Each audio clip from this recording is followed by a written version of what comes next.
50 years from now 1 in 3 people will live in a slum, much like the slum in Tondo, Manila. These slums are built without sanitation. They lack medical facilities and are the most densely populated places on Earth. But no matter how hard life may be for these people, they always find a way to survive. Ricky Fuentes is a scavenger who makes his living scavenging for rubbish, sorting through tons of it a day. He earns upwards of $2.50 per day, which he uses to feed his family of 5. His biggest challenge came when his slum burned to the ground and he had to start all over again. Ricky's story is one of resilience. Even though he lost his home and most of his possessions, he remains optimistic because he still has his family in a nearby slum. Chito Barquin dives in the polluted Manila harbor for food and for items he can sell to make money for his family.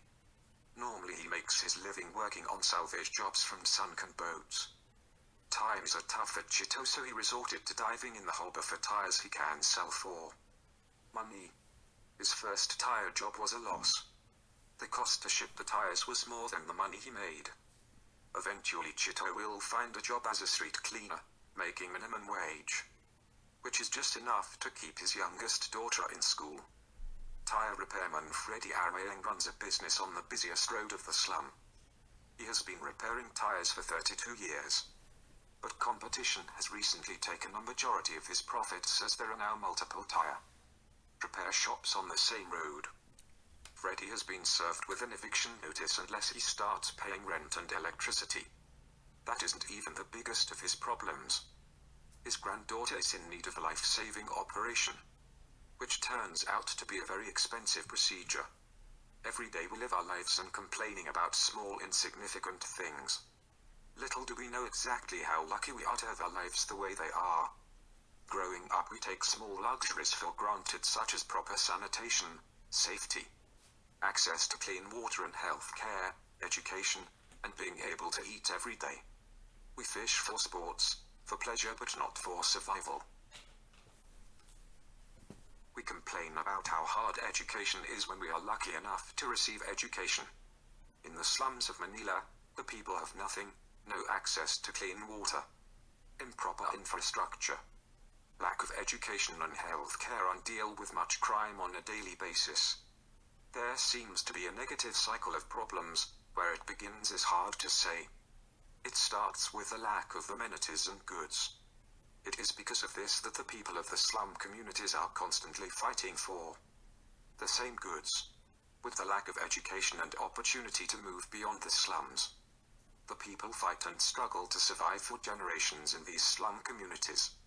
When someone makes the effort to work for what they have, to provide food for their families, it is seen and envied by others in the community, and often petty crimes happen because of this helpless envy. The latest problem these communities face is the rise of population due to lack of education about contraception. This rise of population means more mouths to feed with the same amount of decreasing resources and goods. This in turn increases the amount of petty crimes such as theft, and increases violent crimes as well, such as murders and slayings. Oftentimes there are spotting of body parts floating in the water, the same water which the people drink and use. This in turn contributes to the overall decrease of lack of sanitation. Thus the cycle repeats itself when one or more of these issues continue to exist. It allows for the overall existence of the problems altogether, which forces people of the slum communities to exist and stay in their current state of absolute poverty. Also within these slums, sustaining oneself and family is a daily struggle because of the absence of regular jobs within these slums. Within the slums of Tondo in Manila, people are left with jobs that barely earns them enough money to eat and take care of their daily necessities. For example, people have to resort to scavenging through the massive deposits garbage within the slums to locate things of value that could be sold within the slum, which at best could buy them one meal for the day. There are also cases where a person would have to choose between sending their child to school or eating for the day.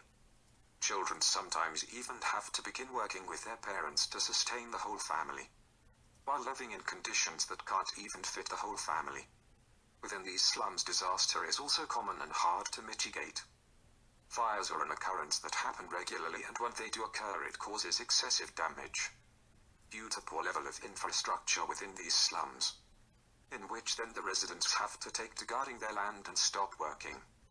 Then the family has to find a way to sustain themselves while the male of the house guards their land, whether that is to go to a disaster center or the local church. This problem also occurs when there are medical problems within a family. In some cases, people have to pawn their tools, the thing they make their livelihood with, to pay their medical bills because they have no other option.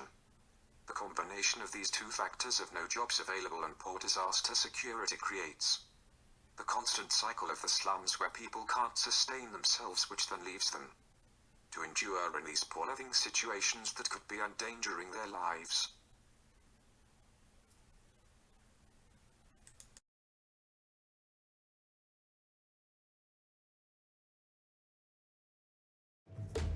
The Philippines has always been about settlements, whether that settlement be formal or informal. Tondo has always been sort of the informal settlement of the city of Manila, even from the time of the Spaniards.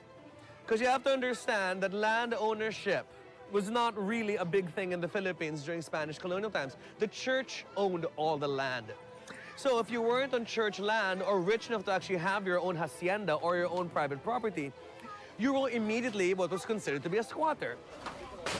Tondo, historically, from the time of the Spaniards until today, has always been considered as invisible. Because you have to understand that there were two kingdoms, the northern side of the Pasig and the southern side of the Pasig River.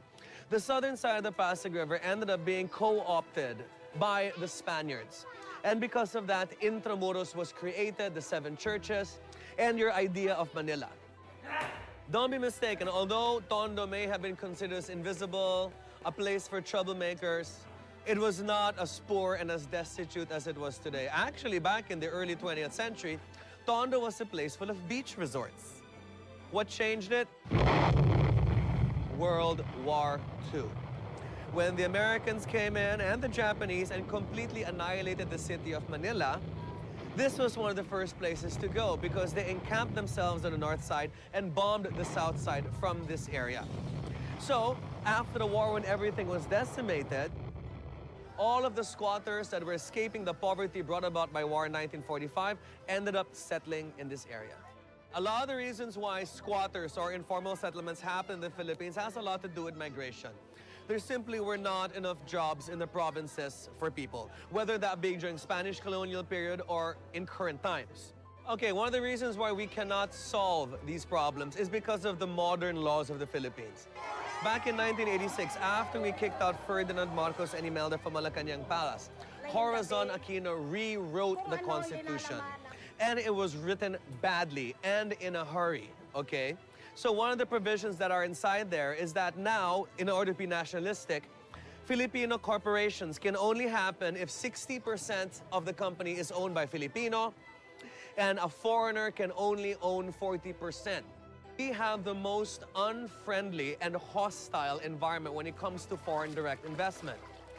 So the Filipino skilled population ends up going abroad. And that is why there are more Filipinos working abroad and there are only the unskilled laborers left behind. So what have we created now? A polarized city where you have the richest of the rich living on one side within gated communities, the middle class ending up having to go abroad, and then you have the lower middle classes and all the poor people just literally filling in the spaces in between. So actually, when you're looking at poor people here, you're looking at poor people here that have been living here at least 3 or 4 generations deep. The reason why we're not feeling the 7% growth on this level is the 1987 Constitution. It is not an inclusive economy. That growth is only happening within 5% or less of the Philippine population. The top 1%, the Forbes Park, the oligarchs are feeling the money. So what happens? You have a great majority of the population that just slips through the cracks, while only 1% can feel the 7% growth.